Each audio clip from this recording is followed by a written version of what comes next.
Hola, muchas gracias por acompañarnos en este nuevo episodio de Badajeando, que hay mucho que platicar. Querido Pedro, ¿cómo estás? Muy bien, Carlos. ¿Qué tal? ¿Cómo va todo? Todo muy bien. Oye, se pone interesante el país. Cuando uno no pensaba que había nuevos actores o nuevas circunstancias, Todo cambia. ¿todo cambia? Sí. ¿No? Bueno, lo que estamos viendo en los últimos días con el Poder Judicial, no sé si recuerdas, yo te lo comenté que venía y que se veía venir desde hace, pues en una de las primeras ocasiones que tuvimos de platicar en Badajeando, hablábamos de eso, Sí, que venía una embestida contra el Poder Judicial de aquí al final del sexenio y ya se está notando. ¿Tú pensaste que fuera así? Sí, creo que va a ser todavía más cruda. A ver, López Obrador siempre quiso minar al Poder Judicial. Empezó con la reelección del ministro Saldívar, Sí, ¿te acuerdas? y desde antes que ya era una locura. Y con la imposición de ciertos candidatos que fueron ministros, que los puso él, que después, como no lo obedecieron, dijo que lo traicionaron, Sí. Ahora que son traidores, y la única que siempre se mantuvo como leal o como dura ha sido Yasmín Esquivel, y en cierta medida Saldívar, y por ahí algunos. Saldívar más o menos. Y Saldívar va, ya creo no tanto. que Saldívar, porque también en alguna vez ya lo tachó de fifí. También lo tachó de fifí, pero ahora se metió, creo yo que a ver qué opinas tú, Pedro. Creo que jaló la cuerda menos. Pues les tiró mucho y aparte jaló algo que no esperaba, que se despertara así el Poder Judicial, o sea, lo que son los integrantes, sino claro, la estructura, lo importante. Porque esto originalmente era un tema contra los ministros de la Suprema Sí, Corte. porque, a ver, yo creo que esto tiene que ver mucho con la narrativa que quiere imponer y que ha tratado de imponer siempre, y que es mantener el tema de los privilegiados y el supremo poder conservador contra el pueblo de México, ¿no? Sí, al grado de mentir, porque hay que decirlo, diciendo que estos fideicomisos son para el aprovechamiento de los ministros y de los magistrados, y eso no es cierto, pero te voy a decir que lo importante... Que no quiero decir que no sean unos privilegiados. No, claro que sí, pero eso es otra cosa. Habrá que discutirse. Exacto, habrá que revisarlo después. Pero lo que sí es importante es ver que él sí sabe imponer, yo sí lo veo muy relevante esto, que él sí sabe imponer una narrativa. Y por otra parte, ni siquiera la Suprema Corte, ni siquiera la oposición, nadie puede combatir esa narrativa, o no saben cómo. No es que no sepan cómo, Pedro. Es que no tienen cómo. No tienen cómo porque, a ver, ¿cómo lo haces? ¿Cómo combates una narrativa que todos los días se refuerza en 3 horas de mañanera? ¿Cuáles son los medios que tiene el Poder Judicial para explicar que no es así? Pues son pequeñas inserciones en los medios de comunicación, son pequeñas entrevistas. No hay, y eso es... Bueno, sí, eso nadie lo tiene. Nadie tiene una mañanera. El escenario, la oportunidad de hablar como lo hace Andrés Manuel. Eso es también muy clásico, como lo tienen en Venezuela, como lo tienen en Cuba, como que es el dominio. Que aquí está disfrazado, pero esto es como un programa como el Aló Presidente que tienen en Venezuela. Es muy similar, pero sí es importante que se trate de explicar de la otra parte, que trataran de explicar qué es lo que está sucediendo, y eso no lo han podido, de todos modos, aunque no tengan ese escenario, no lo han podido hacer. O sea, no han sabido o no lo han podido comunicar o transmitir bien, porque si lo lees es muy claro que está mintiendo. Sí. O sea, si vas al fondo del tema, pero pues no lo saben explicar. Pero es parte del discurso de esta cuarta T del obradorismo, en el que todo se trata de ponerlo en términos de buenos y malos. Sí, que es muy simplista. Y cuando es así de simple, pues tú tomas partido por los buenos. ¿Y los buenos quiénes son? Pues los que tienen un par de zapatos, los que no necesitan fideicomisos, pero eso es una narrativa muy falsa. Pero bueno, la cosa, querido Pedro, es que de repente las calles se le llenaron a Andrés Manuel de trabajadores. Pero también ha sido retador, porque todavía sale y dice que cómo se atreven, que debería darles vergüenza de manifestarse de esta manera por privilegios. Y también dice que qué bueno que hagan un paro porque pues, así no le hacen daño a la nación. Todavía se aventó ese comentario. Sí. O sea, pero te digo, yo te voy a decir que sí debería darle vergüenza al presidente Obrador. Mientras miles de trabajadores del Poder Judicial se están manifestando en las calles de la Ciudad de México, en 20 ciudades, por lo menos 22 ciudades creo que registraron arriba de 5,000 personas cada uno. Mientras aquí se está pidiendo respeto al Poder Judicial, López Obrador está reunido con sus compinches. Sí, con el dictador de Venezuela, sí, con el dictador de Cuba, con la canciller hondureña, con la canciller nicaragüense. ¿Sí? Y ellos sí ya pasaron por desmantelar el Poder Judicial. Entonces sí, abrazos entre compadres, vas muy bien, síguele por donde vas. Sí, una palmadita en la espalda. Una palmadita en la espalda. Vergüenza debía darle al presidente Obrador. Estar reunidos con quienes están sojuzgando a sus pueblos. Porque aquí no hablamos de llevar el continente, o sea, en la reunión de este fin de semana, que fue en Palenque, Palenque, la reunión de Palenque, no se habló de cómo tener más democracia, de cómo tener sociedades más igualitarias, de cómo generar además fue una queja contra Estados Unidos. Todo fue y Estados Unidos además, en un tema también que ya lo platicamos, pero sigo sin entender, que parece que el presidente no entiendo qué papel o qué punto quiere que esté México en el mundo, que sale y dice, yo voy a hablar con Estados Unidos, voy a interceder para que le quite el bloqueo. Para que te quite el bloqueo a ti, Cuba. Cuando es un tema que es algo que no va a transitar y que además no va a ser bien recibido ese tipo de declaraciones. Pero todas están tomándose nota y además con un Estados Unidos, con un país que se está también polarizando y que vienen los radicales. Y no ofreció Andrés Manuel López Obrador ser mediador en la crisis de Medio Oriente entre Palestina e Israel. No la han resuelto las grandes potencias en 50 años, 70 años. Sí, él llega con buena voluntad y con un discurso a repartir abrazos y no balazos. No. Y eso díselo tú a los palestinos, al grupo Hamas, a sí, digo, yo veo que sí es clarísimo que no conoce nada de política exterior, no conoce nada de política internacional. Pero le gusta estar rodeado de dictadores. Y de los que piensan como él, porque por ejemplo, digamos, el de Colombia no es dictador, pero a ver. No. Pero ganó, es un izquierdista que fue también, estuvo como con los rebeldes estos de las FARC. Fue guerrillero. Fue guerrillero. Sí.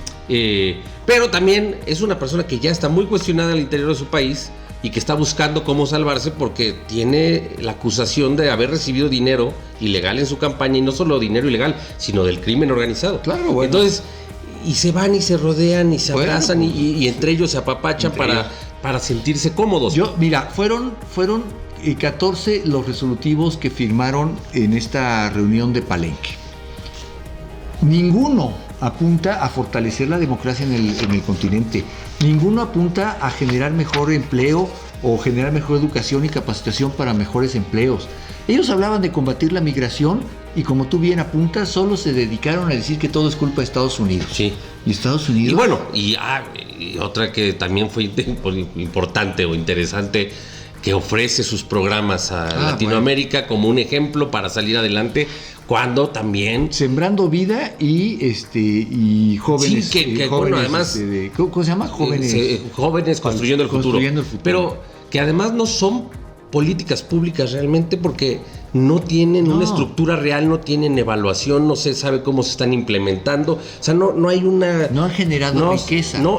Y no están funcionando, porque cuando se haga una evaluación real de estos programas o de estos políticas públicas, se va a ver que no tuvieron resultados. O cuando se acabe el dinero que repartir. Por eso, llegará el momento de evaluar y llegará el momento de ver. Lo que sí se ha podido documentar de parte de algunas ONGs, como Greenpeace, por ejemplo, es que Sembrando Vida en el sureste mexicano ha deforestado la selva.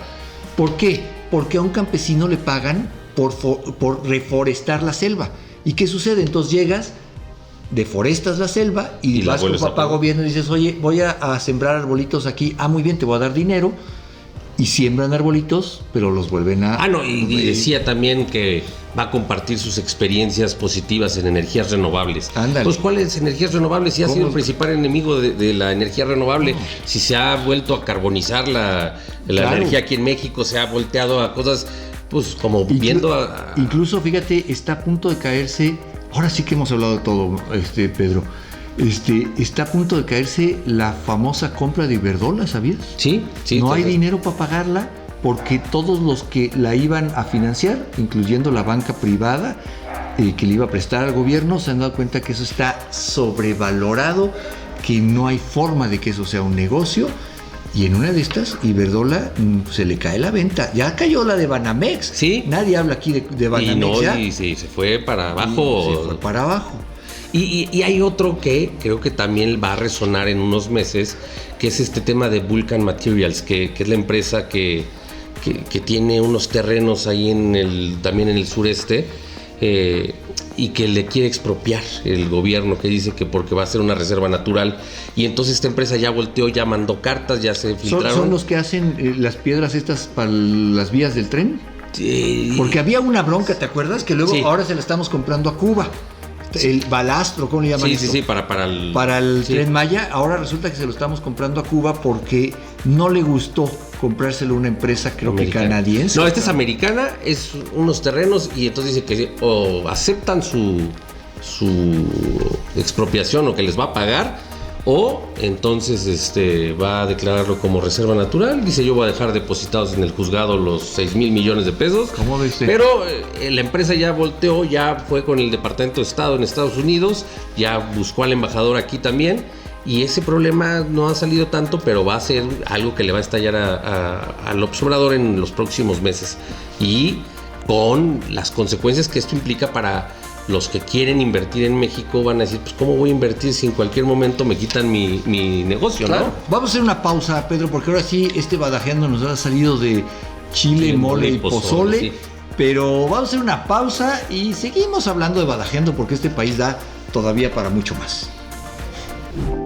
Somos Olympus Law Corporation, oficina de abogados, que ya desde hace 15 años nos enfocamos en ayudar a la comunidad hispana. Es donde más nos golpean normalmente con engaños, estafas y abuso. Ayudamos a rehacer su vida, a eliminar sus deudas, a prosperar, a comprar su casa, a vender su casa cuando lo necesitan. Esa es la parte más reconfortante.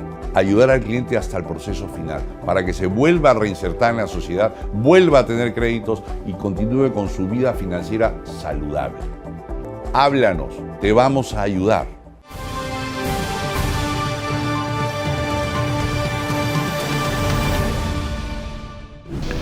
Estamos de regreso aquí en Badajeando. Estoy con mi amigo Pedro Luna, yo soy Carlos del Valle, y bueno, hemos hablado un poco de todo, ¿no? Cómo va el panorama. Es que esto está para darse una idea de cómo tenemos tantos frentes abiertos. Sí, no, está muy...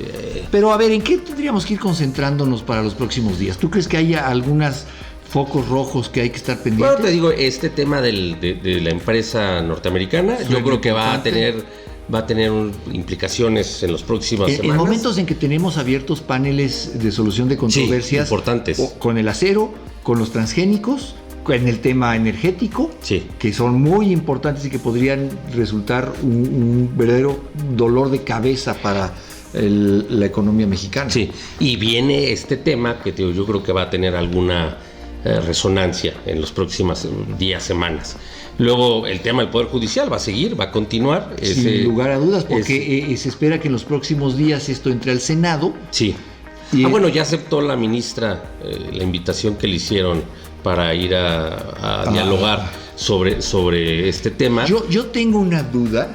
A ver, yo ahí sí, acepto apuestas.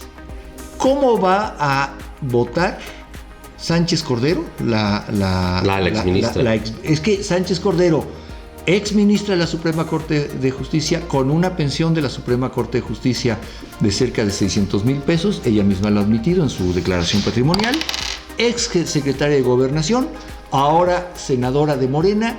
Yo quiero ver cómo va a votar, porque hay que tener mucha cara dura para extinguir los fideicomisos. Ella sabe de lo que se tratan, ella sabe lo que se está en riesgo, ella estuvo del otro lado. Quiero ver sí, va a ser interesante no solo de ella, en general, porque esto va a tener implicaciones. No, Pedro. A ver, Pedro, pero va a tener los legisladores de Morena son levantadedos. Ellos sí. Nadie lee nada. Pero va a ser interesante ver este diálogo que va a haber por primera vez, o sea, de este tipo, en estas circunstancias. Lo único que pidió es que le expliquen el marco, que es como jurídico, cómo lo van a organizar, la estructura de este diálogo, es lo que pide la presidenta de la Corte. pero yo creo que va a ser importante. De todos modos sabemos que van a votar porque ya lo dijo el presidente, ya dio la indicación. Ni una coma le muevan, dice. Pero entonces va a venir una acción de inconstitucionalidad que la van a presentar. Sí, alguien la va a presentar seguramente y ya lo anunciaron. Con que lo haga el sindicato. Y ya lo anunció Movimiento Ciudadano claramente. Movimiento Ciudadano. Entonces va a ser importante porque ya también salió el presidente a decir, porque él sabe, o sea, yo no creo que claro sea todo. Que sabe. Él sabe que va. Solo está construyendo una narrativa de buenos y malos. Exactamente. Entonces, esto se va a ir todavía polarizando más conforme se acerquen las elecciones. Porque ahora, eso le conviene. No lo sé, Pedro. La gran pregunta es, ¿cómo estará Claudia Sheinbaum con respecto a esto? Si yo fuera asesor de Claudia Sheinbaum, que no lo soy, ni me invitará, ni mucho menos, no va a pasar. Pero si yo fuera asesor de Claudia Sheinbaum, lo que veo en el mediano plazo, en el corto y mediano plazo es, esto nos va a pegar. Esto nos va a pegar porque estamos perdiendo cada vez más un voto que era de ellos. Un voto sindical. Hoy los sindicatos organizados de los trabajadores del Estado ya no están con ellos. Les ha pegado muy fuerte el presidente Obrador a lo largo de estos 5 años. Ya no están estos trabajadores. No es algo que yo veo que naturalmente beneficie en votos, que esto es lo que hoy importa en una campaña electoral, a Claudia Sheinbaum. Creo que empieza a minarle el discurso. Pero bueno, podrá haber un análisis en el que a lo mejor sí le pueda quitar votos, pero ella sabemos que va a seguir diciendo lo que dice el presidente y ha continuado en esta misma línea, porque incluso en sus menciones, en sus giras, esta campaña que no es campaña, pero que sí. Pero ahí está. Ella dice siempre y menciona al presidente Andrés Manuel López Obrador y el presidente Andrés, porque sabe que la relación con él es lo que la tiene en ese lugar y es lo que le va a traer votos. Y en esto decía, con relación a su gira que tuvo en Los Ángeles, decía que ella preguntó a los paisanos y a las paisanas en Los Ángeles, así dijo, que si en Estados Unidos se votaba por los jueces y dijo que le dijeron que sí. Entonces, entonces, pero ¿por qué entonces no vamos a votar en México? Y dice, esto no es un acto de autoritarismo, perdóname, es un acto de democracia. Pero en Estados Unidos no se vota por los jueces. No, pero a lo que voy es que ella dice que no es un acto de autoritarismo, es un acto de democracia. Pero ahí es el tema. Ella lo dice y lo vende, pero sabemos que sí es un acto en el que están tratando de apropiarse de otro poder. Es un es un intento de colonización que no lo pudieron hacer de otra manera. Y mucho cuidado, en ninguna democracia del mundo se vota por los jueces. No, y por un ministro. Mucho menos por un ministro de la Suprema Corte. A ver, hace poco el problema con Trump justamente era que proponía a sus compadres para la Suprema Corte y el Senado, los propios republicanos decían no. Este no. ¿Por qué? Porque es tu amigo. No, porque es tu amigo, porque te va a ayudar. No. Esa Sheinbaum que alguien le diga cómo se eligen a los jueces. Una cosa es que, a ver, ¿y por qué no hablamos de eso aquí en México? En muchos lugares de Estados Unidos lo que sí se hace es votar por el fiscal, por lo que aquí conocemos como fiscal, por el que persigue los delitos. A ver, ¿y si aquí votamos por Gers Manero? ¿Usted votaría por Gers Manero? ¿Tú votarías por Ernestina Godoy? ¿Por Ernestina Godoy? A ver, ¿y si aquí sí votamos por los fiscales? Eso sería distinto. ¿Por qué no empezamos a hablar mejor de, en lugar de elegir a los jueces, elegimos a los fiscales? Como sí sucede en muchos otros muchas lugares. Democracias. Eso en sí. Colombia, en Brasil. Y por eso se ven las persecuciones. Claro. O no persecuciones en un mal sentido, sino en el sentido porque judicial, tiene una independencia. Porque tiene una independencia la fiscalía. ¿Por qué no? Que esa es la naturaleza de una fiscalía independiente. Y que así debería ser aquí. Eso es lo que para se eso, hacer. ¿Se acuerdan ustedes? Por eso dejó de ser PGR y se hizo FGR, claro, que era la fiscalía. ¿Y te acuerdas tú cómo estos grupos de izquierda, Morena y sus aliados, se desgarraban las vestiduras cuando el final del sexenio de Peña Nieto, que Peña Nieto hizo una reforma para cambiar a fiscalía y a él le tocaba nombrar un fiscal? Se desgarraron las vestiduras. Sí, porque iba a dejar no al fiscal carnal, porque iba a dejar un fiscal que le cuidara las espaldas, ¿te acuerdas? Hubo que hacer una reforma y si no está bien. No necesitaba que le cuidaran la espalda, pues se la cuidó el presidente. Mejor, se la cuidan. Se la cuidó el presidente. ¿Pero te acuerdas? ¿Dónde están ahora los del no fiscal carnal? No, bueno, ya no, porque ya no. Es que eso, se aplica cuando no es claro. para ellos. ¿Y por qué no mejor empezamos a presionar por votar por los fiscales, por elegir a los fiscales de los estados, al fiscal de la federación, como en todas las democracias? Muy cuestionables, además. Bueno, el Gers Manero, la Ernestina Godoy. es Ernestina Godoy, ¿no? Sí, la de Ernestina Godoy, la de la Ciudad de México. Y la que tú me vayas diciendo está incluso, ahí para tapar. que trae si hay una persecución El política. de Morelos, ¿no? también Sí. tiene una serie de Bueno, pero eso no quiere decir que también vas a violar la ley porque... ¿Y qué me dices de el fiscal de Baja California o el exfiscal hasta hace poquito, fiscal de Baja California, que su secretario particular, fue detenido traficando droga, no sé cuántos de fentanilo? No, bueno, y también y el fiscal especial para Ayotzinapa, que también que fue una vergüenza, que no hizo nada, junto con Alejandro Encinas, claro, que ya lo rescataron mandándolo a la campaña de Claudia Sheinbaum, pero hay toda una serie de problemas ahí, de problemática en este tema de la justicia, que justo empieza desde la parte de las fiscalías, que esa no se está abordando, y que solamente está yendo contra el tema judicial. Sí creo que es necesaria una reforma, pero no una reforma como la que se está planteando, es lo mismo. No, una revancha, una reforma. Esta es una revancha, esta es una venganza, este es un ataque. Así es. Y calculado, yo creo que desde Palacio Nacional, para seguir construyendo esta narrativa del bueno y el malo. Y eso es lo que él quiere continuar. Pues se le acaba uno y dice voy por otro. Y ahorita en este proceso yo creo que es lo que él está intentando. A lo mejor sin calcular, como dices, qué tanto le puede afectar a su candidata. Pero como se ven cómodos, sí, también están muy cómodos en las encuestas. O sea, la más positiva para la oposición es 15, 17 puntos atrás. Entonces, pues eso también te habla de qué nivel de la política, querido Pedro, es un amante de memoria corta. Sí. Nunca todo dura mucho en la política.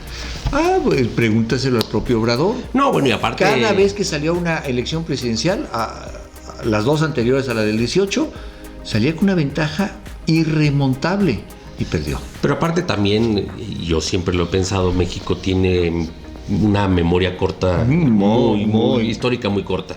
O sea, o sea, pasa algo que en otro país cambiaría todo, y aquí llega una nueva noticia y ya se olvidó lo que pasó. Pero fíjate, Pedro, ya se nos acaba el tiempo, pero si tú crees que los mexicanos tenemos políticamente una memoria corta, no me explico la cero memoria histórica que tienen los argentinos.